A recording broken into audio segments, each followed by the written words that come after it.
Lord said to Samuel, "How long will you grieve over Saul, since I have rejected him from being king over Israel? Fill your horn with oil and go. I will send you to Jesse the Bethlehemite, for I have provided for myself a king among his sons." And Samuel said, "How can I go? If Saul hears it, he will kill me." And the Lord said, "Take a heifer with you and say, 'I have come to sacrifice to the Lord,' and invite Jesse to the sacrifice. And I will show you what you shall do. And you shall anoint for me him whom I declare to you." Samuel did what the Lord commanded and came to Bethlehem. Back in those days, people had to use either horses or donkeys to travel. So I would imagine Samuel grabbed his donkey,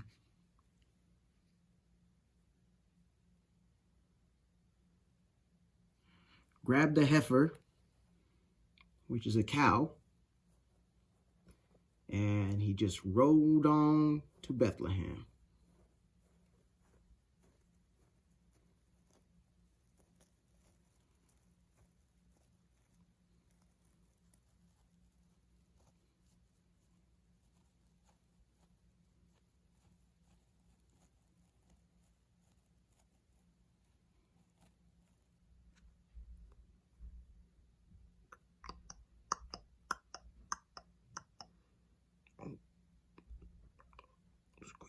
Oh, there was a tree. Oh. Plant the tree back.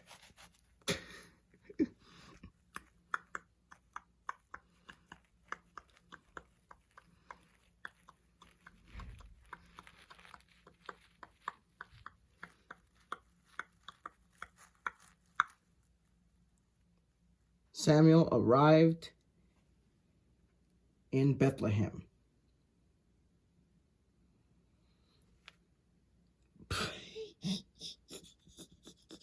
Take two. Samuel arrived in Bethlehem. And the elders of Bethlehem asked him,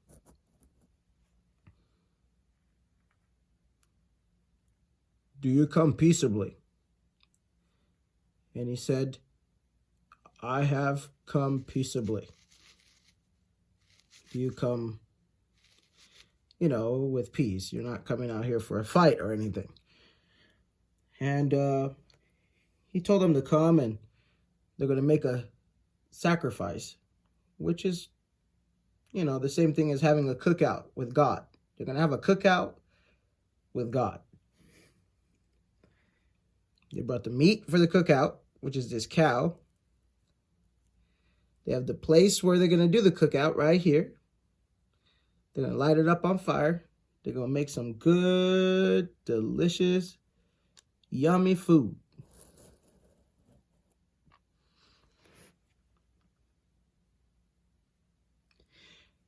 And so Samuel tells, this is Jesse. Jesse's the dad. These are his 7 kids over here. Look over here, there's more of his kids right there. Some of them are hiding out behind the tree, but a total of 7 of them. Tells them to consecrate themselves. Consecrating themselves means to set themselves apart. In other words, if you are dirty, clean yourself. So that's a good example. So if somebody isn't showering, Samuel said, "Go and take a shower, because we're about to meet up with God. And God is holy." The word holy means uncommon. He's different. There's no one like him. And so Jesse consecrates all of his kids. He cleans them. He makes sure that they're clean. And they come before Samuel. And so Jesse brings all of his kids, and they've all been consecrated, all 7 of them. And Samuel sees Eliab, who's the tallest one. And he's like, man, he's tall. He's definitely the king. Look at his big old hands. He's strong. He's got to be the king. And God speaks to Samuel and says, Samuel, do not look like man looks. Man looks at the outer appearance, but God looks at the heart. God did not choose him. So God had to explain to Samuel, Samuel was somebody who was used to hearing God's voice all the time. Yet even he looked on the outside instead of what's in the inside. You see, God cares more about what's in your heart than he cares about how you look on the outside. So that was a really, really important lesson that Samuel learned in that moment. So Eliab was not the one. Then Shammah, the other son. And God said, nope, didn't pick him. Then the other son, God said, nope, didn't pick him. Then the other son, nope. The other son, nope. The other son, nope. The other son, nope. And then Samuel asked Jesse, said, are these all your kids? Is there no more kids that you have? And Jesse said, oh, yeah, we do have that one more kid, but we don't really talk much about him. He's over with the sheep, way back over there. He's watching the sheep. And Samuel's like, bring him, because I'm not going to sit down until he comes. So I'd imagine probably one of the brothers went to go grab him.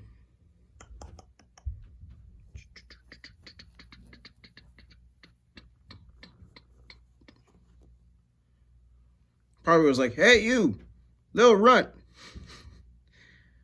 The prophet Samuel's calling you. And David's like, who, me? And he's like, yeah, you. Come on.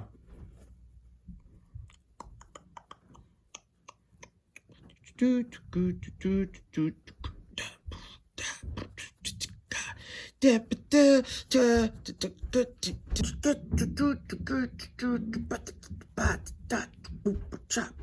I better fix this tree.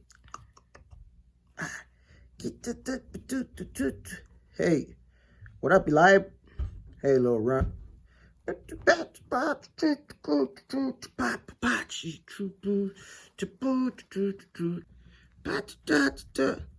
Hey, Pops. Hey, David.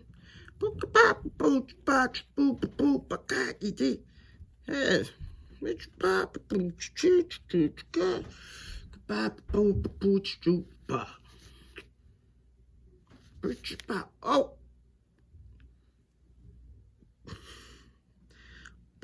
Oh.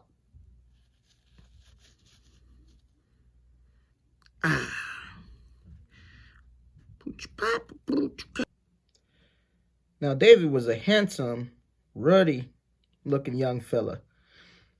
And as soon as Samuel saw him, God said, that's the one. Arise and anoint him. What's amazing about this is everybody else had to consecrate themselves. Like we said, that word consecration is like they all had to take a shower. They all had to come very clean on the outside.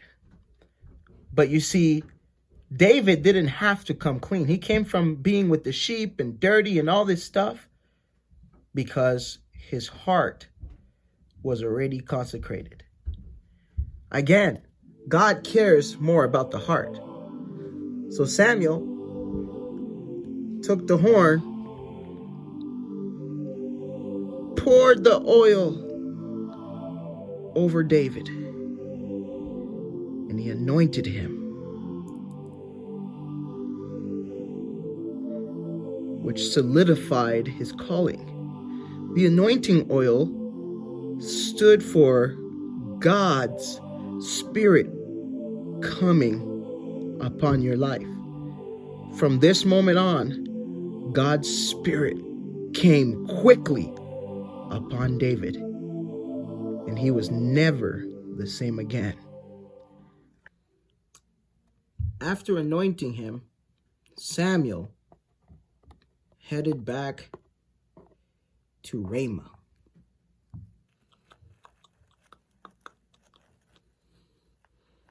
See you later, Eli. Later, Samuel.